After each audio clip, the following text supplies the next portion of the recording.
মৰমৰ ছাত্ৰ-ছাত্ৰীসকল আটায়ে মৰম লবা। আশা কৰোঁ তোমালোক আটায়ে কুশলে আছা আৰু ইতিমধ্যে আমি প্ৰেৰণ কৰা ভিডিঅ'সমূহৰো অনুশীলন কৰি আছা নহয় জানো। ইতিমধ্যে তোমালোকৰ আপোন পাঠৰ ফুল আৰু ফুলনি পাঠটিলৈকে আলোচনা কৰা হৈ গৈছে গৰম বন্ধৰ আগলৈকে নহয় জানো। এতিয়া আজি মই তোমালোকৰ সৈতে আপোন পাঠৰ পাঠ 4 বাঢ়ৈ টোকা এই পাঠটো আলোচনা কৰিম। আশা কৰোঁ তোমালোক আটায়ে সহযোগিতা আগবঢ়াবা আৰু ইয়াৰ পিছত আমি পাঠটোৰ আলোচনাৰ অন্তত প্ৰশ্নোত্তৰৰ দিশলৈ আগবাঢ়িম। আহচোন এতিয়া পাঠটোৰ মাজলৈ যাওঁ।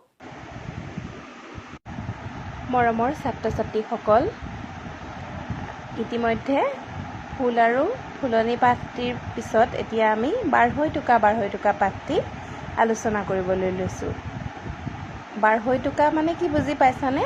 বাঢ়ৈ টোকা মানে হ'ল এটি ধুনীয়া চৰাই আৰু বাঢ়ৈ টোকাৰ ঠোঁটটো কাঠমিস্ত্ৰীৰ বটালিৰ নিচিনা জোঙা বুলি কৈছে নহয়নে। ইয়াত পাঠটোত তোমালোকক বৰ ধুনীয়াকৈ সাধু আকাৰে পলাশ নামৰ এটা ল'ৰাই ককাকৰ লগত বাঢ়ৈ টোকাৰ বিষয়ে কথা কৈ ৰাতিপুৱা ফুৰিবলৈ যোৱাৰ বিষয়ে বৰ্ণনা দিছে নহয় জানো। সাধাৰণতে যি মানুহে বাঁহ বেতৰ কাম কৰে তেওঁলোককে কি বোলে? বাঢ়ৈ বোলে নহয়নে। আৰু বাঢ়ৈ টোকায়ো কি কৰে? নিজৰ জোঙা ঠোঁটটোৰে গছত খুটিয়াই গছৰ বাকলি এৰুৱাই তাত থকা পোক পৰুৱাবোৰ খোৱাৰ লগতে নিজৰ থাকিবলৈ বাসস্থানো নিৰ্মাণ কৰি লয়। সেইবাবে বাঢ়ৈ টোকা চৰাইক বাঢ়ৈ টোকা বা কাঠৰোকা বুলিও কয়। এতিয়া বাঢ়ৈ টোকা আৰু কাঠৰোকাৰ দুখনমান ছবি মই ইতিমধ্যে পাঠটো আলোচনাৰ লগতে তোমালোকক দেখুৱাবলৈ সংযোগো কৰিছোঁ। তোমালোকে ছবিবোৰ চাই নিশ্চয় ভাল পাবা নহয়নে। আহাচোন এতিয়া পাঠটো অকণমান পঢ়োঁ। পাঠটোত যদিও ব্ৰেকেটত কেইটামান যুক্তাক্ষৰ থকা শব্দ দিছে, সেইকেইটা আমি যুক্তাক্ষৰ আলোচনা কৰোঁতেহে পঢ়িম দেই। এতিয়া মই পাঠটো পঢ়াৰ লগতে আলোচনা কৰিও গৈছোঁ, তোমালোক এটাই মনোযোগ দিবা। আজি দেওবাৰ। পলাশে সোনকালে টোপনিৰ পৰা সাৰ পালে। আজি সি ককাকৰ লগত নৈৰ পাৰলৈ ফুৰিবলৈ যোৱাৰ কথা। সিহঁতৰ ঘৰৰ পৰা নৈখনলৈ অলপহে দূৰ। খোজকাঢ়ি গ'লে 10 মিনিটমানৰ বাট। পলাশে প্ৰাতঃকৃত্য সম্পন্ন কৰি ককাকৰ লগত নৈৰ পাৰলৈ ওলাল। প্ৰাতঃকৃত্য সম্পন্ন কৰা মানে বুজি পাইছানে? ৰাতিপুৱা শুই উঠাৰ পিছত যে দাঁত মুখ ধোৱা নহয়নে, পেচাব পায়খানা কৰি চাফ চিকুণ হৈ ওলাই যোৱাকে কি কৈছে? প্ৰাতঃকৃত্য, ৰাতিপুৱাৰ কাম কাজ তাৰমানে নহয় জানো। ৰাতিপুৱাৰ কাম কাজ শেষ কৰি কি কৰিছে? পলাশ ককাকৰ সৈতে নৈৰ পাৰলৈ ফুৰিবলৈ যাবলৈ ওলাইছে। খোজকাঢ়ি ককাক নাতিয়েক নৈৰ পাৰ পালেগৈ। ফিৰফিৰীয়া বতাহ এচাতিয়ে দুয়োৰে দেহ মন শাঁত পেলালে।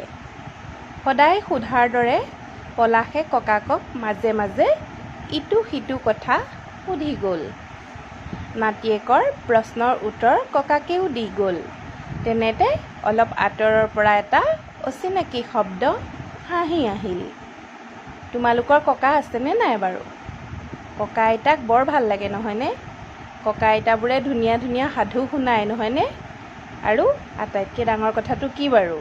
কেতিয়াবা দুষ্টামি কৰিলে মা দেউতাই পিটিবলৈ আহিলেও ককা আইতাই সাবতি ধৰে নহয়নে। তোমালোকৰ ক্ষেত্ৰত হয়নে বাৰু তেনেকুৱা? হয় চাগে ন।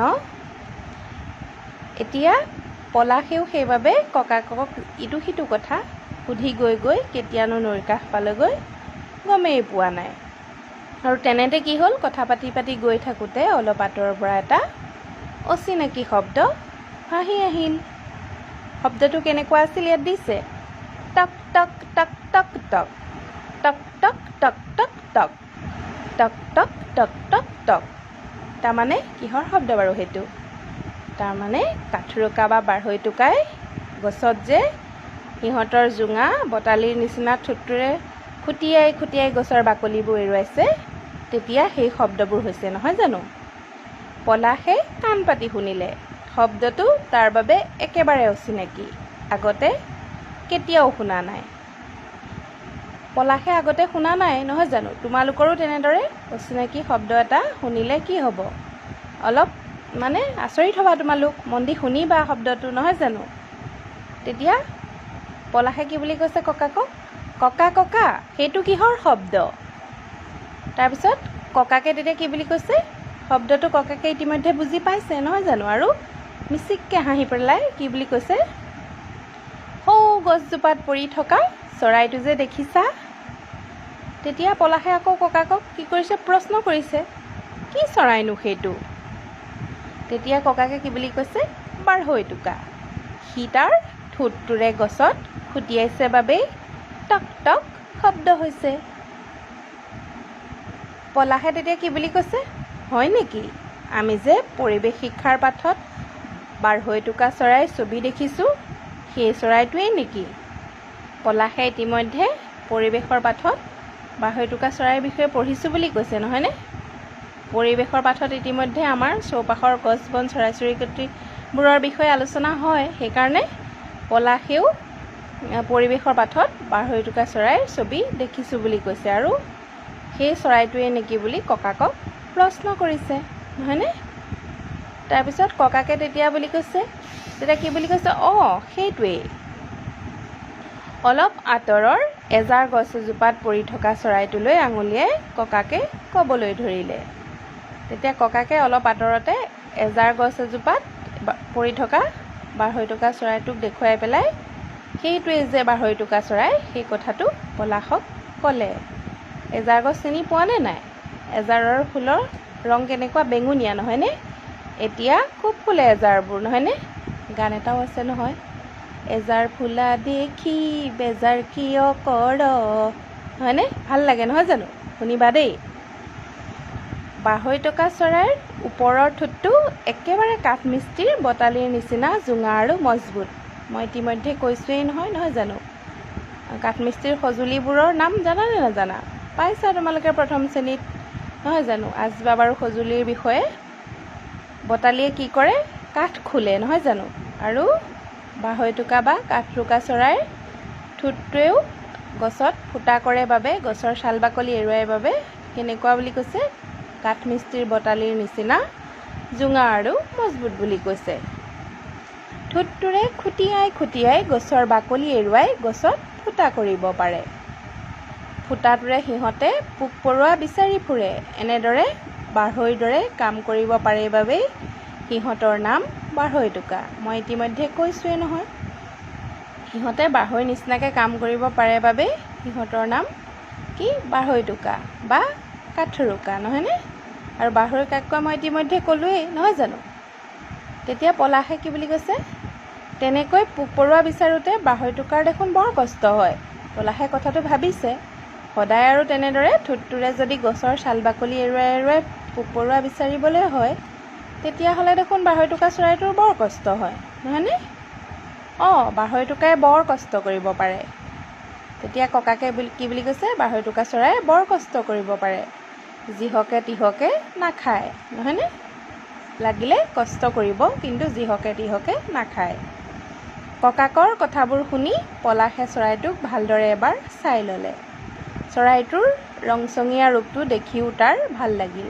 সঁচাকৈ তোমালোকে মন কৰিবাচোন, বাঢ়ৈটোকা চৰাই দেখিবলৈ বৰ শুৱনি। কথা পাতি পাতি আগবাঢ়ি পলাশ আৰু ককাক এজাৰজোপাৰ তল পাইছিল। এনেতে টক টক শব্দটো নাইকিয়া হ'ল। পলাশে ওপৰলৈ মূৰ তুলি চালে। চৰাইটোও দেখোন ভুৰুংকৈ উৰা মাৰি গুচি গ'ল। চৰাইটো উৰি গৈ নেদেখা হোৱালৈকে পলাশে চাই থাকিল। বাঢ়ৈটোকাৰ কাহিনী শুনি পলাশে কি কৰিলে? চৰাইটো নেদেখা হোৱালৈকে চাই থাকিল নহয়নে? এতিয়া সাধু আকাৰে তোমালোকৰ লগত মই পাঠটি আলোচনা কৰিলোঁ নহয়নে? এতিয়া আমি পিছৰ ক্লাছত আকৌ প্ৰশ্নোত্তৰৰ দিশে আগবাঢ়িম নহয়নে? আজিলৈ মৰমেৰে আহোঁ। ধন্যবাদ। ইতিমধ্যে পাঠটোৰ সাধু আকাৰে আলোচনাটো তোমালোকে সকলোৱে বুজি পালা চাগে নহয় জানো? এতিয়া আমি পিছৰ ক্লাছত আকৌ প্ৰশ্নোত্তৰৰ দিশে আগবাঢ়িম। আজিলৈ মৰমেৰে আহোঁ। ধন্যবাদ।